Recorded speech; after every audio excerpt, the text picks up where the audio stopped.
नमस्कार किसान भाइयों, किसान सिटी में आप सभी का स्वागत है। आप देख रहे हैं एक तरफ एनपीके है और एक तरफ डीएपी है, जिसको डाई भी बोलते हैं। आप सब किसी भी दुकान पे जाते हैं तो डाई करके मांगते हैं या तो एनपीके करके मांगते हैं। तो एनपीके भी है और डीएपी भी है।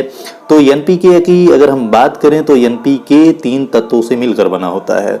वो 3 तत्व क्या होते हैं? नाइट्रोजन, फास्फोरस और पोटेशियम होते हैं 3 तत्व। अगर वहीं हम डाई की बात करें किसान भाइयों, तो डाई का फुल फॉर्म होता है di ammonium phosphate. Di ammonium phosphate ये डीएपी का फुल फॉर्म होता है, जिसको शॉर्ट फॉर्म में आप लोग डाई भी बोलते हैं। डाई करके आप खरीदते भी हैं, ठीक है, या डाई या डीएपी।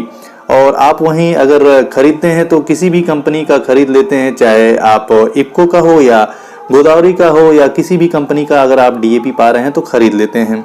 तो हम बात कर लेते हैं इसको डाला कैसे जाता है, इसका यूजेज कहाँ कहाँ है, ये सब भी हम बात कर ले रहे हैं। अगर हम इसका यूजेज के बारे में किसान भाइयों बात करें तो इसका यूज होता है आपका गन्ना में हो जाएगा, गेहूं में हो जाएगा, धान में हो जाएगा, आप प्याज में भी डाल सकते हैं, इसको किसी भी आलू में भी डाल सकते हैं। तो कहने का मतलब ये समझिए आप इसको हर एक प्रकार के फसल में डाल सकते हैं, कोई नुकसान इसको डालने से नहीं होता है। लेकिन बात यही होती है कि अगर हम डाई डाल रहे हैं तो कितना डालें और अगर हम एनपीके डाल रहे हैं तो कितना डालें। तो अगर आप डाई डाल रहे हैं तो डाई 1 किलो डालिए। अगर 1 किलो की क्वांटिटी ले रहे हैं डाई, तो अगर उसके अकॉर्डिंग अगर डाई नहीं है तो अगर एनपीके कहीं आप पा रहे हैं, जैसे आप डाई डाल रहे हैं हमेशा, अगर डाई उस टाइम पे नहीं मिला, एनपीके ग्राहक सेवा केंद्र पे अगर आप जा रहे हैं या किसी भी फर्टिलाइजर पे जा रहे हैं, एनपीके ही अगर आपको मिल रहा है तो एनपीके अगर आप लेंगे तो कितना लेंगे? अगर डाई आप 1 किलो ले रहे हैं तो एनपीके आप वहां 1.5 से 2 किलो ले सकते हैं, क्योंकि एनपीके की जो क्वालिटी है वो डाई की क्वालिटी नहीं पा सकती है। डाई होता है और एनपीके में जो है 3 तत्व मिलकर बने होते हैं, जो कि डीएपी का ही काम करता है, थोड़ा कम काम करता है, इसलिए उसको थोड़ा सा क्वांटिटी में ज़्यादा लेते हैं, जिससे कि डीएपी का जो काम होता है वो काम कर सके, ठीक है। तो इस तरीके से आप एनपीके का भी प्रयोग कर सकते हैं।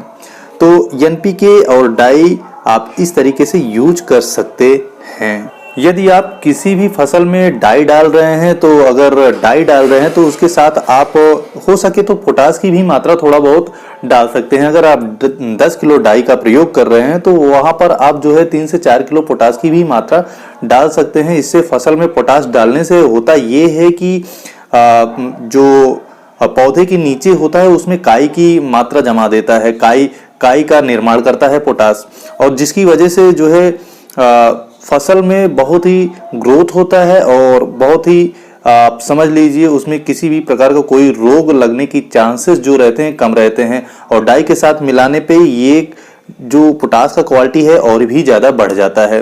तो आप डाई के साथ जो है पोटास को मिलाकर डाल सकते हैं।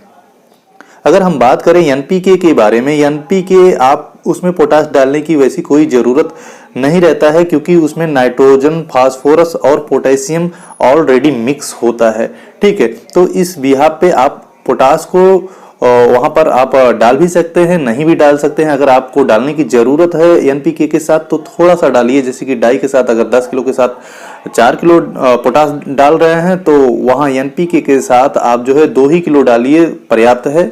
तो ये रहा छोटा सा इन्फॉर्मेशन। अगर दोस्तों आपको वीडियो पसंद आ रहा है तो वीडियो को लाइक और शेयर जरूर कर दें। मिलते हैं अगले वीडियो में, तब तक के लिए धन्यवाद और जय हिंद।